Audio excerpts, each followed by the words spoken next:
Dans cette vidéo, on va voir comment visualiser la fonction coût dans réseau de neurones, comme celle qu'on voit à l'écran qui provient d'un réseau de neurones totalisant 56 couches et près d'1 million de paramètres.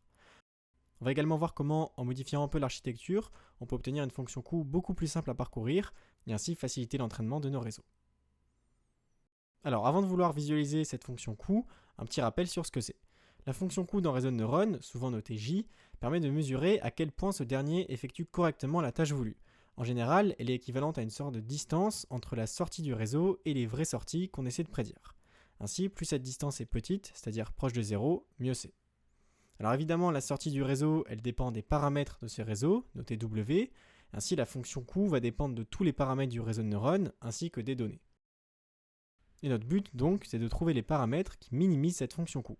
Alors pour cela, la technique la plus simple, c'est la descente de gradient, c'est-à-dire qu'on part d'un point quelconque, notre initialisation, et on s'aide de la dérivée locale, c'est-à-dire la pente de la fonction, pour aller dans la direction où la fonction diminue.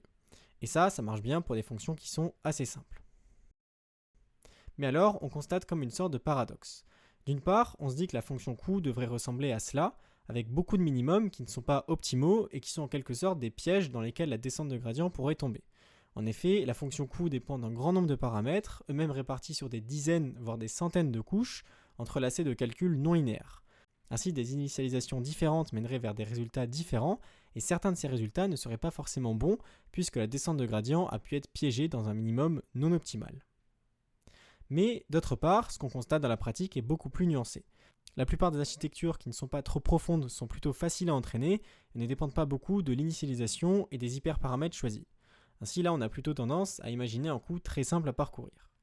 D'où cette idée de paradoxe. En théorie, on se dit qu'un réseau de neurones va être très difficile à entraîner, mais en pratique, on a beau lancer l'entraînement plusieurs fois en commençant depuis des points différents, on observe une convergence et un modèle qui arrive à effectuer la tâche souhaitée. La fonction coût semble être plus simple à parcourir que l'on ne le pense. Alors pour essayer d'éclaircir ce paradoxe, ne pourrait-on pas justement visualiser la fonction coût dans réseau de neurones, fonction qui dépend de tous les paramètres d'un réseau de neurones, donc de potentiellement de dizaines de millions de variables.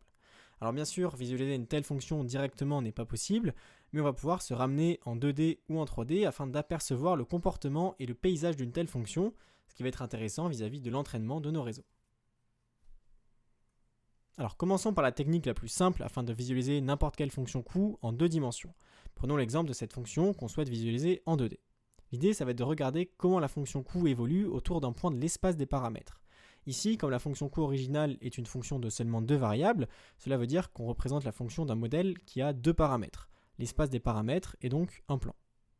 Prenons alors un point dans cet espace, ainsi qu'une direction au hasard, un vecteur, toujours dans cet espace. On va alors parcourir cette direction dans l'espace des paramètres et calculer le coût pour un nombre donné de points sur cette direction. On aura alors la visualisation de notre fonction coût autour du point donné initial. Le graphique obtenu dépend évidemment de la direction choisie, mais cela nous donne déjà un bon aperçu du comportement de la fonction. Donc pour être bien clair, chaque point de l'axe des abscisses correspond à un point de l'espace des paramètres. Chaque point définit donc un modèle avec des paramètres différents. Alpha est le nombre qui est utilisé pour se déplacer sur la droite définie par la direction choisie. L'axe des ordonnées, lui, il sert à afficher le coût de chacun de ces modèles. Alors ce qu'on vient de faire, on peut le faire avec n'importe quelle fonction coût, même si elle dépend de millions de paramètres. Le procédé est toujours le même, bien que le visualiser entièrement soit impossible, on peut juste voir le résultat. Faisons donc cela pour un réseau de neurones entraîné sur le dataset CIFAR10 à reconnaître des images d'animaux et d'objets du quotidien. Le réseau comptabilise 270 000 paramètres répartis sur 20 couches. Voilà le résultat. On prend pour point autour duquel on veut voir la fonction coût le point correspondant au paramètre entraîné, et pour direction, une direction aléatoire. On voit le coût en fonction de alpha. Alors pour alpha égale 0, on se trouve dans l'espace des paramètres exactement à l'endroit correspondant au paramètre entraîné. Il n'est donc pas étonnant de voir que le coût est bas et qu'il est même le plus bas du graphique. Et si on s'éloigne de ces paramètres entraînés, donc si on s'éloigne de alpha égale 0 de manière positive ou négative, on voit sans surprise que le coût augmente. Et finalement, on voit que l'allure de notre fonction coût n'est pas si terrible que ça. Il a le minimum qu'on a atteint durant notre entraînement, et si on s'éloigne de ce point dans l'espace des paramètres, le coût augmente petit à petit d'une manière assez stable. Et cette allure, on la retrouve pour toutes les directions qu'on essaye. Alors pour autant, cela est à prendre avec des pincettes, et ne veut pas dire que la fonction coût est purement convexe, c'est-à-dire avec un seul minimum global, donc très facile à optimiser, peu importe notre point de départ. D'ailleurs, on voit même ici quelques pièges pour la descente de gradient. On y revient plus loin dans la vidéo.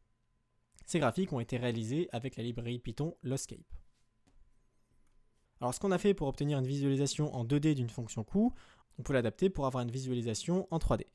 Revenons un peu en arrière et au lieu de prendre seulement une direction, prenons-en deux orthogonales. On peut alors parcourir l'espace des paramètres selon ce plan pour obtenir un aperçu 3D de notre fonction coût. On prend une grille de points sur le plan défini par les deux directions et comme tout à l'heure, on calcule le coût pour chacun des points de la grille. On peut visualiser le coût avec de la couleur, ici vert foncé pour un coût élevé, jaune pour un coût bas, ou bien on peut le visualiser plus classiquement avec un graphe en 3D. Là, les axes X et Y correspondent à alpha 1 et alpha 2, alpha 1 étant utilisé pour parcourir l'espace des paramètres selon la première direction et alpha 2 la seconde. Évidemment ici la fonction de départ était déjà en 3D, donc on n'a fait que sélectionner un bout de la fonction, mais il faut s'imaginer comme tout à l'heure que cela est faisable avec n'importe quelle fonction de départ. Alors reprenons le réseau de neurones de tout à l'heure et visualisons sa fonction coût, mais cette fois-ci en 3D. Voilà le résultat. Là encore, c'est assez frappant, la fonction coût semble assez régulière.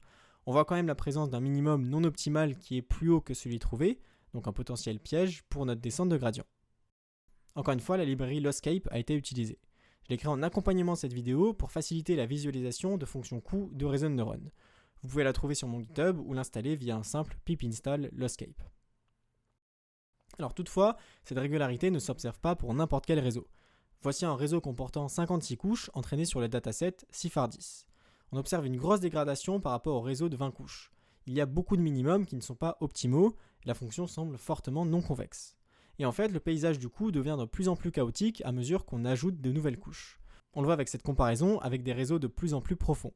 Ce qui est assez intéressant, c'est que cela rejoint la constatation faite en pratique, qui est que les réseaux de neurones très profonds sont difficiles, même très difficiles à entraîner si on n'ajoute rien qui permet de faciliter l'entraînement. Alors appliquons justement l'une de ces techniques utilisées pour faciliter l'entraînement des réseaux de neurones, les connexions résiduelles. Alors on ne va pas rentrer dans les détails, mais globalement, les connexions résiduelles permettent aux entrées d'une couche donnée de se dédoubler et de sauter une ou plusieurs couches. Voici le résultat sur le paysage de la fonction coût. On comprend mieux pourquoi elles rendent l'entraînement plus facile, et on comprend surtout pourquoi elles sont omniprésentes dans la sphère du deep learning actuellement. Le paysage est beaucoup plus régulier et donc plus facile à optimiser. Alors autre technique qu'on peut utiliser, c'est d'élargir le réseau. On garde la même profondeur, 56 couches, mais on élargit chaque couche. Voici l'impact sur le paysage de la fonction coût. Cela rejoint également les résultats observés lorsqu'on entraîne des réseaux de neurones. S'ils sont très profonds, il faut avoir des couches assez larges. Alors ce qui est bien, c'est qu'effectivement la fonction coût est plus régulière, mais le problème avec cette technique, c'est que contrairement aux connexions résiduelles, cette technique nécessite l'ajout d'un grand nombre de paramètres en plus et donc rend l'entraînement plus long. Donc finalement, qu'est-ce que nous disent toutes ces visualisations ? En fait, elles ont deux utilités majeures. La première, c'est que grâce à elles, on peut observer l'impact concret d'un hyperparamètre sur l'entraînement d'un réseau de neurones en comparant plusieurs de ces visualisations. On l'a par exemple fait avec les connexions résiduelles ou avec la taille des couches. D'autres vidéos arrivent dans lesquelles on va étudier plus précisément ces impacts. Notamment, on verra qu'atteindre un minimum étroit est moins bien qu'atteindre un minimum large pour la généralisation à des données non vues pendant l'entraînement. On verra également qu'on peut comparer les minimums trouvés par la descente de gradient et plusieurs autres optimiseurs comme Adam. On peut également visualiser le parcours de ces optimiseurs directement sur les paysages en prenant des directions bien choisies. La seconde utilité de ces visualisations, c'est bien évidemment qu'elles nous renseignent sur l'allure de la fonction coût autour d'un point de l'espace des paramètres. Et cette allure, pour des réseaux de taille convenable, est d'ailleurs très régulière, on l'a vu dans la vidéo, presque même convexe. Alors pour autant, est-ce que cela veut dire que la fonction coût originale est convexe ou presque convexe ? Ce qu'on a fait lors de ces visualisations, c'est qu'on a extrait une tranche 3D d'une fonction qui se trouve dans un espace de dimension beaucoup plus grand, un peu comme si on extrait une vue 2D d'une sphère et qu'on obtient un cercle. Donc forcément, cette réduction de dimensionnalité entraîne une certaine perte d'informations. Le fait qu'on ait un résultat qui soit presque convexe en dimension 2 ou 3 ne garantit pas que la fonction de départ soit convexe, mais traduit quand même que les régions chaotiques non convexes sont très rares. Je tiens donc à terminer cette vidéo sur une note de prudence sur les visualisations qu'on a vues. Oui, elles sont très utiles d'un point de vue théorique. Elles permettent de montrer que les paysages de coût des réseaux de neurones pas très profonds sont peu convexes. Elles peuvent aussi nous fournir une image mentale de ce que fait une descente de gradient ou autre, éviter les pièges, les faux minimums, etc. Mais attention, il ne faut pas non plus s'imaginer que le coût a cette surface-là. En fait, rien que le fait d'imaginer un espace qui n'est pas coupé en deux par un plan, c'est impossible pour nous. Or, c'est le cas d'un simple espace à 4 dimensions. Donc je vous laisse imaginer des espaces avec des milliers, des millions, voire des milliards de dimensions. Des liens sont présents en description si vous voulez approfondir le sujet ou si vous voulez explorer d'autres de ces paysages.